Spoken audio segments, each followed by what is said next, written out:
Hello, my chicklets. Thank you for stopping by. Today I will be reading a story from the Brown Fairy book by Andrew Lang. This seems like one of those where I need to research why these fairy books were named after different colors. I'm really curious about it, but I just haven't found the time yet. If anyone knows, please feel free to leave the answer down in the comments. Or if you just have any comments about the story, feel free to leave those as well. Without further ado, here's Kisa the Cat. Once upon a time, there lived a queen who had a beautiful cat, the color of smoke, with china blue eyes, which she was very fond of. The cat was constantly with her, and ran after her wherever she went, and even sat up proudly by her side when she drove out in her fine glass coach. "Oh, Kitty," said the queen one day, "you are happier than I am, for you have a dear kitten just like yourself, and I have nobody to play with but you." "Don't cry," answered the cat, laying her paw on her mistress's arm. "Crying never does any good. I will see what can be done." The cat was as good as her word. As soon as she returned from her drive, she trotted off to the forest to consult a fairy who dwelt there, and very soon after the queen had a little girl, who seemed made out of snow and sunbeams. The queen was delighted, and soon the baby began to take notice of the kitten as she jumped about the room, and would not go to sleep at all unless the kitten lay curled up beside her. 2 or 3 months went by, and though the baby was still a baby, the kitten was fast becoming a cat, and one evening, when, as usual, the nurse came to look for her, to put her in the baby's cot, she was nowhere to be found. What a hunt there was for that kitten, to be sure!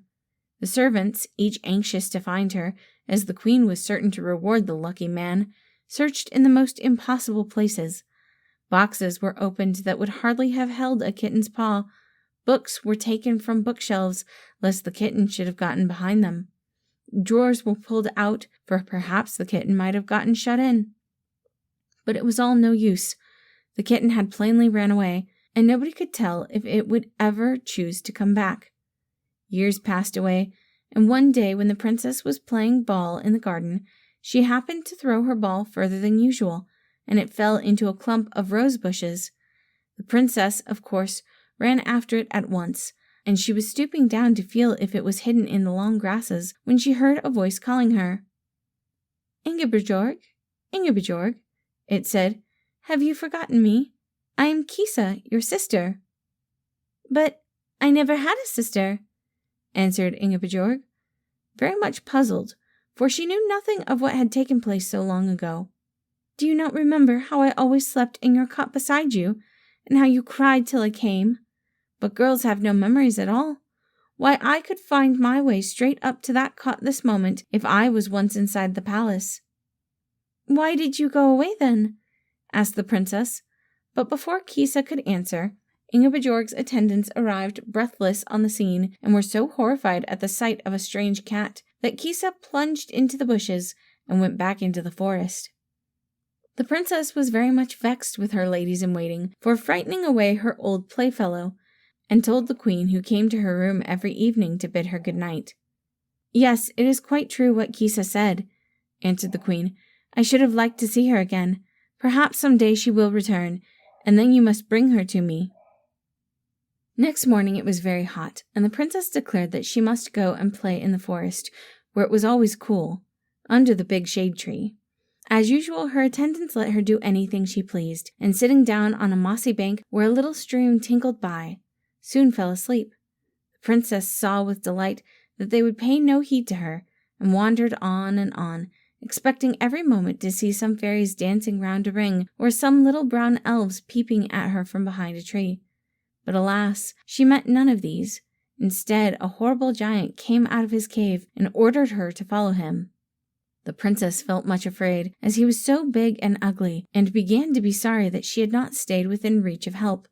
But as there was no use in disobeying the giant, she walked meekly behind. They went a long way, and Ingeborg grew very tired, and at length began to cry. "I don't like girls who make horrid noises," said the giant, turning round.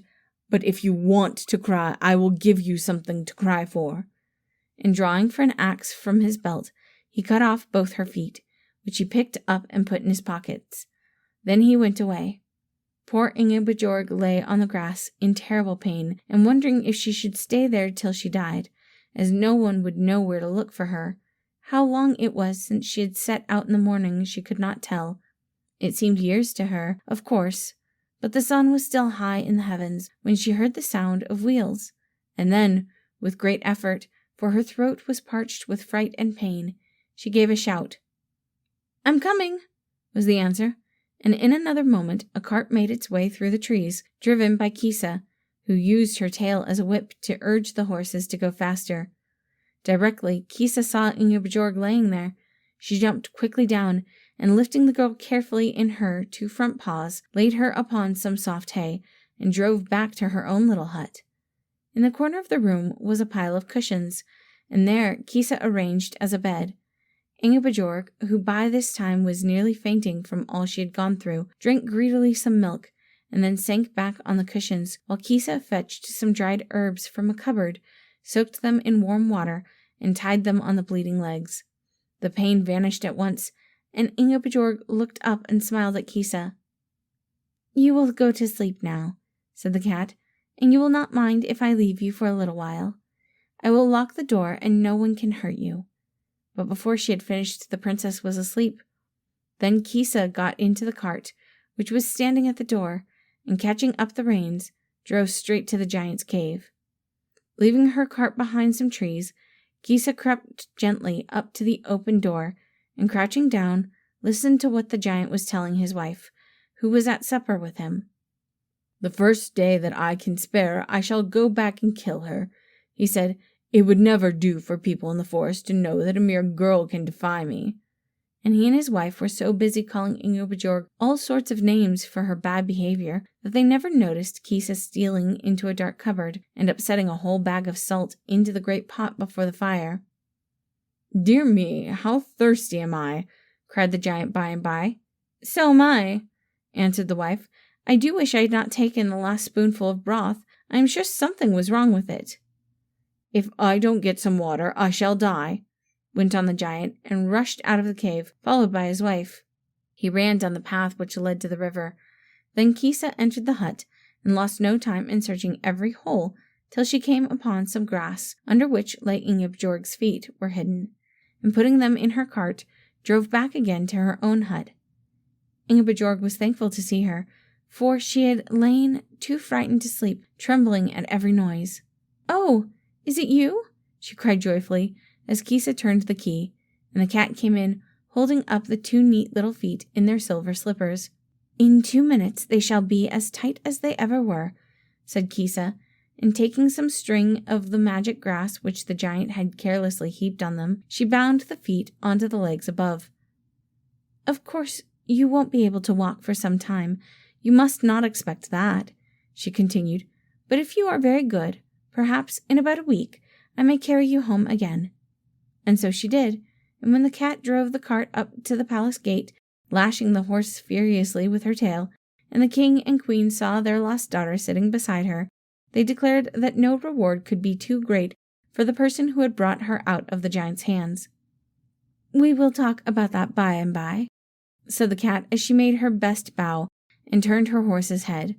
The princess was very unhappy when Kisa left her without even bidding her farewell. She would neither eat nor drink, nor take notice of all the beautiful dresses her parents bought for her. "She will die unless we can make her laugh," one whispered to the other. "Is there anything in this world that we have left untried?" "Nothing except marriage," answered the king, and he invited all the handsomest young men he could think of to the palace, and bade the princess choose a husband from among them. It took her some time to decide which she admired the most, but at last she fixed upon a young prince, whose eyes were like the pools in the forest, and his hair of bright gold. The king and the queen were greatly pleased, and as the young man was the son of a neighboring king, and they gave orders that a splendid feast should be got ready. When the marriage was over, Kisa suddenly stood before them, and Ingeborg rushed forward and clasped her in her arms. "I have come to claim my reward," said the cat. "Let me sleep for this night at the foot of your bed." "Is that all?" asked Ingeborg, much disappointed. "It is enough," answered the cat, and when morning dawned, it was no cat that lay upon the bed, but a beautiful princess. My mother and I were enchanted by a spiteful fairy, said she.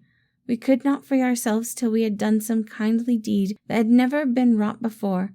My mother died without ever finding a chance of doing anything new, but I took advantage of the evil act of the giant to make you as whole as ever. Then they were all more delighted than before, and the princess lived in the court until she, too, married and went away to govern one of her own. Thank you all for listening. I personally think that this was a missed opportunity to have Kisa and Ingebjorg end up being together, but that's just me.